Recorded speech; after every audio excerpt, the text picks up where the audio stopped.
Hello friends. ఈ వీడియోలో మనం contract, essential elements of contracts గురించి, అలాగే డిఫరెంట్ టైప్స్ ఆఫ్ కాంట్రాక్ట్స్ గురించి చూద్దాం. కాంట్రాక్ట్ అంటే ఏంటి? కాంట్రాక్ట్ అంటే ఏదైనా అగ్రిమెంట్ అంటే బిట్వీన్ టూ పార్టీస్. ఎవరైనా ఇద్దరు వ్యక్తుల మధ్య అగ్రిమెంట్. ఇద్దరు వ్యక్తుల మధ్య కానీ, ఇద్దరు ఎంటిటీస్ లేదా 2 కంపెనీస్ మధ్య కానీ agreement which is enforceable by law. చట్టబద్ధమైన అగ్రిమెంట్ ని కాంట్రాక్ట్ అంటాం. అగ్రిమెంట్ అంటే ఏంటి?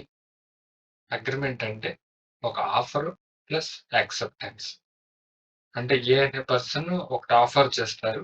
బి అనే పర్సన్ యాక్సెప్ట్ చేస్తారు. ఈ ఆఫర్, యాక్సెప్టెన్స్ రెండిటిని కలిపి అగ్రిమెంట్ అంటాము.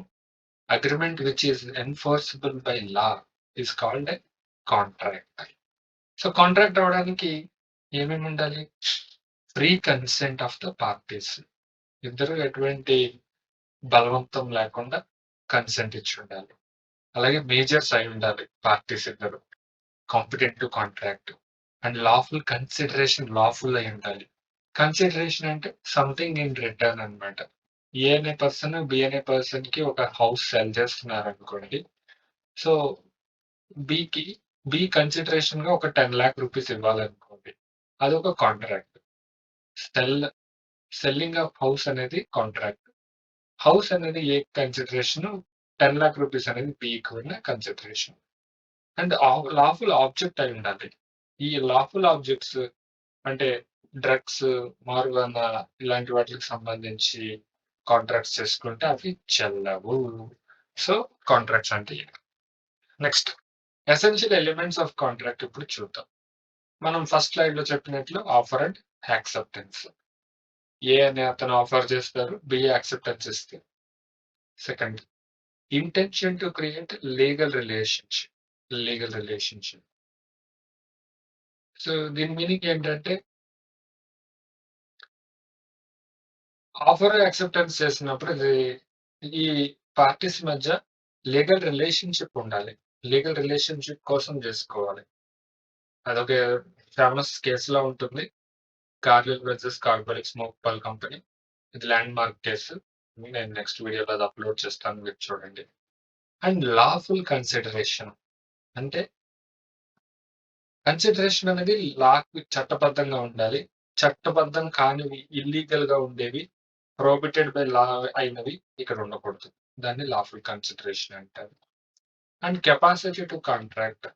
కెపాసిటీ టు కాంట్రాక్ట్ అంటే competency of the parties. Parties ఇద్దరు ఎవరు లూనటిక్స్ అయి ఉండకూడదు. అన్సౌండ్ మైండ్ ఉండకూడదు. పీపుల్ మైండ్ పరంగా ఫిట్ గా, గుడ్ గా ఉండాలి. Age of majority. ఇండివిడ్యువల్స్ కి సౌండ్ మైండ్ ఉండాలి. అలాగే ఏజ్ ఆఫ్ మెజారిటీ అంటే 18 ఇయర్స్ ఇండియాలో. సో 18 ఇయర్స్ ఆర్ అబవ్ ఉండాలి. దాన్ని కెపాసిటీ అంటారు. So minor contracts are void. And ఫిఫ్త్‌ది ఫ్రీ కన్సెంట్. ఫ్రీ కన్సెంట్ అంటే ఎప్పుడు చెప్తారంటే ఈ coercion, undue influence, fraud, misrepresentation, mistake ఇవి లేనప్పుడు ఒక కాంట్రాక్ట్ ఫ్రీ కన్సెంట్ ఉంది అని చెప్తారు. అంటే ఎవరిని బలవంతంగా చెప్పడము, ఏదైనా కాంట్రాక్ట్‌లో మిస్టేక్స్ చెప్పడము, మిస్‌రిప్రజెంటేషన్ చేయడం, ఫ్రాడ్ చేయడము ఇలాంటివేమి లేవు అన్నప్పుడు ఫ్రీ కన్సెంట్ అంటారు. అండ్ లాస్ట్‌ది బట్ ఇంపార్టెంట్ లాఫుల్ ఆబ్జెక్ట్ ఉండాలి. సో ఈ కాంట్రాక్ట్ యొక్క పర్పస్ మస్ట్ ఎలా ఉండాలంటే లీగల్‌గా ఉండాలి. అంతే తప్ప పబ్లిక్ పాలిసీకి విరుద్ధంగా ఉండకూడదు. అంటే ఒక కాంట్రాక్ట్ తీసుకున్నారనుకుందాం. ఏదో సేల్ ఆఫ్ ఇల్లీగల్ సబ్‌స్టెన్సెస్‌ని. అటువంటి కాంట్రాక్ట్స్ చెల్లవు. ఎందుకంటే లాఫుల్ ఆబ్జెక్ట్ అనేది ఒక కాంట్రాక్ట్‌కి మస్ట్ అండ్ షుడ్ ఖచ్చితంగా ఉండాలి. Now various types of contracts ఉన్నాయి. చాలా రకరకాల టైప్స్ ఉన్నాయి. అవేంటో చూద్దాం. ఫస్ట్‌ది ఎక్స్‌ప్రెస్ కాంట్రాక్ట్స్. ఎక్స్‌ప్రెస్ కాంట్రాక్ట్స్ అంటే terms and conditions of the contract are explicitly stated. అంటే దాని మీనింగ్ ఏ రూల్స్, రెగ్యులేషన్స్ ఉన్న కాంట్రాక్ట్‌లో టర్మ్స్ అండ్ కండిషన్స్ ఎక్స్‌ప్లిసిట్‌గా చెప్పబడాలి. రాయడం కానీ, ఓరల్‌గా గానీ, రిటర్న్‌గా గాని ఉండాలి. ఫర్ ఎగ్జాంపుల్ ఒక లీజ్ తీసుకున్నారనుకోండి. ఏ రె ఏ దగ్గర హౌస్ ఓనరు, బి అనే పర్సన్ లీజ్ తీసుకున్నారు హౌస్‌ను, ప్రాపర్టీ‌ను. అక్కడ డాక్యుమెంట్‌లో క్లియర్‌గా ఉంటాయి. రెంట్ ఎంత, డ్యూరేషన్ ఏంటి, టర్మ్స్ ఆఫ్ ఆక్యుపెన్సీ ఏంటి, ఏమేం చేయాలి, ఏమేం చేయకూడదు ఇవన్నీ. సో, అలాంటివన్నీ ఎక్స్‌ప్రెస్ కాంట్రాక్ట్స్ అవుతాయి. Next implied contracts. ఈ అన్ని సందర్భాల్లో ఎక్స్‌ప్రెస్ చేయడం కుదరదు, వీలవ్వదు. సో, ఇంప్లాయిడ్ కాంట్రాక్ట్ ఏంటి అంటే, అక్కడ పార్టీస్ పరిస్థితులను బట్టి మీకో ఎగ్జాంపుల్ చెప్తాను. ఒక హైదరాబాద్ బస్ ఉంది. మీరు హైదరాబాద్ బస్ ఎక్కి కూర్చున్నారు. కూర్చున్నాక మీరక్కడ రిటర్న్‌గా ఏం అగ్రీమెంట్ ఏం తీసుకోలే. మీరు కూర్చున్నాక టికెట్ తీసుకోవాలి.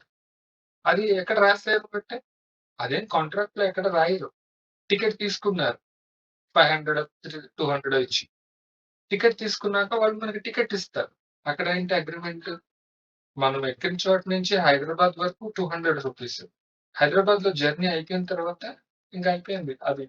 ఇలాంటి వాటిని ఇంప్లాయిడ్ కాంట్రాక్ట్స్ అంటాం. ఇక్కడ టర్మ్స్ అండ్ కండిషన్స్ ఏమి క్లియర్‌గా ఉండవు. కానీ ఇంప్లాయిడ్‌గా మనకి కాంట్రాక్ట్ ఉన్నట్టే. నెక్స్ట్ వచ్చేసి బైలాటరల్ కాంట్రాక్ట్స్. బైలాటరల్ కాంట్రాక్ట్స్ అంటే మల్టిపుల్ ప్రామిసెస్ ఉంటాయి. ఈ మల్టిపుల్ ప్రామిసెస్ ఉంటాయి. మ్యూచువల్ ప్రామిసెస్ ఉంటాయి. ఒక అగ్రీమెంట్‌లో మ్యూచువల్ ప్రామిస్ అంటే ఏ అనే పర్సను గూడ్స్ ఏదో అమ్ముతారనుకుందాం. సెల్లర్ అనుకుందాం. ఈయన డెలివరీ చేస్తాను అని చెప్తారు. బి అనే పర్సన్ ఓకే. నువ్వు డెలివరీ చేసినప్పుడు నేను క్యాష్ ఆన్ డెలివరీ ఇస్తాను అని చెప్తారు. దీన్ని బైలాటరల్ కాంట్రాక్ట్స్ అంటారు. ఇకపోతే యూనిలాటరల్ కాంట్రాక్ట్స్. ఇప్పుడు ఒక ఎగ్జాంపుల్ చెప్తే మీకు బాగా అర్థమవుతుంది. యూనిలాటరల్ కాంట్రాక్ట్‌లో ఒక పర్సన్ ఏ ఉన్నారు. ఆయన పెట్ డాగు, క్యాట్ ఏదో కనిపించట్లేదు. ఆయనేం చేశారు, నా పెట్‌ని ఎవరైతే తీసుకొస్తారో వాళ్ళకి నేను రూ. 1000 ప్రైజ్ మనీ అనౌన్స్ చేశాను. రూ. 1000 ఇస్తాను అని చెప్పి. సో, ఇప్పుడు బి అనే ఆయనకి ఆ పెట్ దొరికింది. ఆయన తీసుకొచ్చారు. ఆయన తీసుకొచ్చినందుకు గాను, ఒక సర్వీస్ చేసినందుకు గాను రూ. 1000 ఆయన తీసుకుంటారు. సో, ఇది కూడా ఎలౌడ్. And void contracts. ఏవైనా కాంట్రాక్ట్స్ వాయిడ్ అంటే దాని మీనింగ్ కాంట్రాక్ట్స్‌కి చెల్లుబాటు కాదు అని అర్థం. వాయిడ్ కాంట్రాక్ట్స్ ఏంటంటే ఫర్ ఎగ్జాంపుల్ ఒక పర్సన్ ఆహ్, మైనర్స్‌తో కాంట్రాక్ట్స్‌లోకొచ్చారనుకోండి. ఆ పర్సన్‌కి 18 ఇయర్స్ కాదు. 14 years, 15 years. So, minor contracts are void ab initio, void from the beginning. లేదా ఇంకొకలా చెప్పాలనుకుంటే ఏదైతే చట్టబద్ధమైనవి కాదో అవన్నీ వాయిడ్ కాంట్రాక్ట్స్. అండ్ నెక్స్ట్‌ది లాస్ట్‌ది వాయిడబుల్ కాంట్రాక్ట్స్. వాయిడబుల్ కాంట్రాక్ట్స్ అంటే ఇనీషియల్‌గా వాలిడ్ కాంట్రాక్ట్సే. కానీ వాయిడబుల్ ఎందుకైతున్నాయంటే one of the persons voidable ఎందుకంటే one of the persons are ah, వాళ్ళు కోయర్షన్ కానీ సర్టెన్ లీగల్ డిఫెన్సెస్ ఉన్నాయి. వాటి కోసం అన్నమాట. ఇప్పుడేమైంది ఒక ఎగ్జాంపుల్ చెప్తా వాయిడబుల్ కాంట్రాక్ట్‌కి.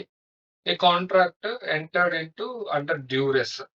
సో, ఇప్పుడు ఒక అతను బలవంతంగా ఒక కాంట్రాక్ట్‌లోకి తీసుకొచ్చి సిగ్నేచర్ చేపించి కాంట్రాక్ట్ రిజిస్ట్రేషన్ చేశారనుకోండి. అప్పుడుకి ఆ రోజుకి కాంట్రాక్ట్ అయిపోయిన తర్వాత అయిపోయినా సరే, నెక్స్ట్ డే ఆయన వెళ్లి ఎవరైతే ఈ బలవంతంగా సైన్ చేశారో, కాంట్రాక్ట్‌లోకి ఎంటర్ అయ్యారో వాళ్ళు ఇది వాయిడబుల్ కాంట్రాక్ట్ అని చెప్పేసి కేస్ అప్పీల్ చేయొచ్చు. ఫైల్ చేయొచ్చు. Okay. Thank you. Please subscribe to న్యాయ విద్య.